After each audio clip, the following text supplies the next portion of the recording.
Deepti Kalora is with me on set to take a look at what the papers are saying today. Hi, Deepti. Hi, Jeannie. You're going to start with that meeting between Mike Pompeo, the U.S. Secretary of State, and Saudi officials in Saudi Arabia yesterday. That's right. U.S. Secretary of State Mike Pompeo met with the Saudi king and then the Saudi Crown Prince Mohammed bin Salman in Saudi Arabia, as you see on the front page of this local paper here, Al-Iqtisadiyya. It's a Saudi daily. He was welcomed like an old friend, the paper says. Those pictures certainly reflecting that warm welcome. But the British paper, The Guardian, is much more interested in what was not discussed at that meeting. Well, Pompeo was there officially to coordinate with U.S. allies amid growing tensions with Iran.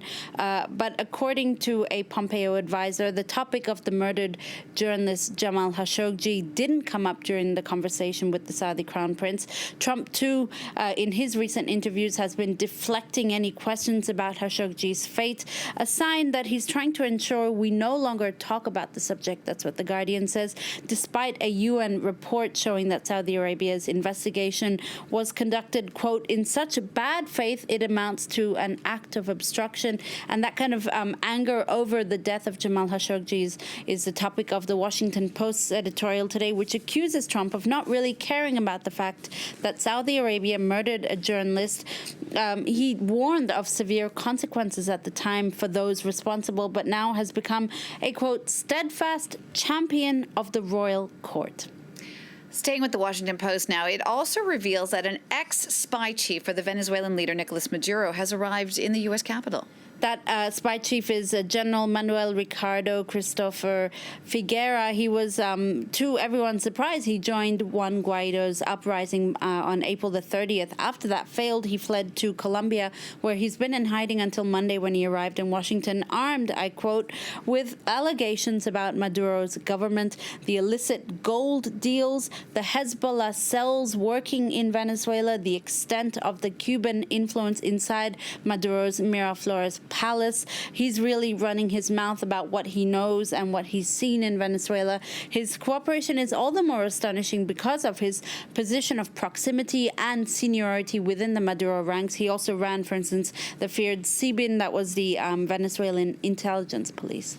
Next now to Australia, where there's been a lot of controversy over a fundraising campaign for our former star rugby player. So this is a controversy that just keeps going on, Jeannie. So Rugby Australia terminated Israel Folau's contract back in May over homophobic comments he'd made, citing his religious convictions as a justification. He then raised hundreds of thousands of dollars on a GoFundMe page to pay his legal fees in a lawsuit against Rugby Australia.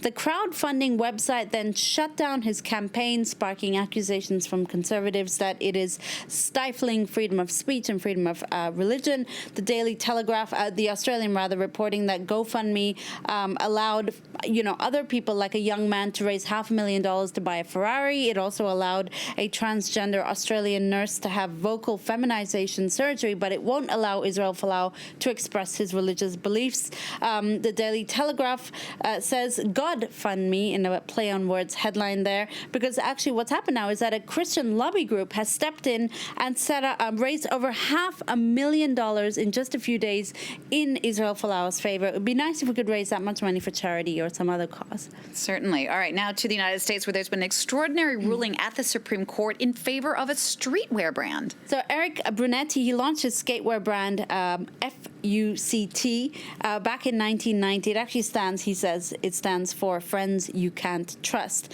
So in 2011, he wanted to trademark his brand, but the U.S. Register Office refused, saying the brand is a phonetic equivalent of the past tense of another word that we know. So the Supreme Court, it's gone up to the Supreme Court now, Jeannie. They've actually struck down that ruling in favor of Brunetti, who's described by GQ as a long-haired former graffiti bomber and professional provocateur, noting also that judges and lawyers didn't even utter the name of his brand in court, which made for some pretty comical scenes as they were trying to skirt around the very topic that was at the focus of this lawsuit. Kind of like this segment. That was well done, dancing around that. All right, let's wrap up now with a story that seems to have completely escaped the news cycle: the world's ugliest dog. Yeah, his name is Scamp the Tramp.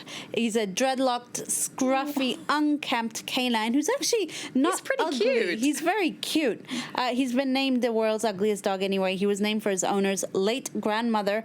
But, Scamp the Tramp has worked as a social therapy dog. He's also been a reading dog for elementary school classes. He's also welcomed people at a local airport. So he does much more than just run around. He's also very persevering because he was last year's runner-up in the same competition. And don't feel sorry for him because he gets a cash prize and a free trip to New York for winning this competition. Dipti, thank you for that. Dipti Laurent with that look at the papers today. You can always get a second look if you like on our website. That address, france24.com.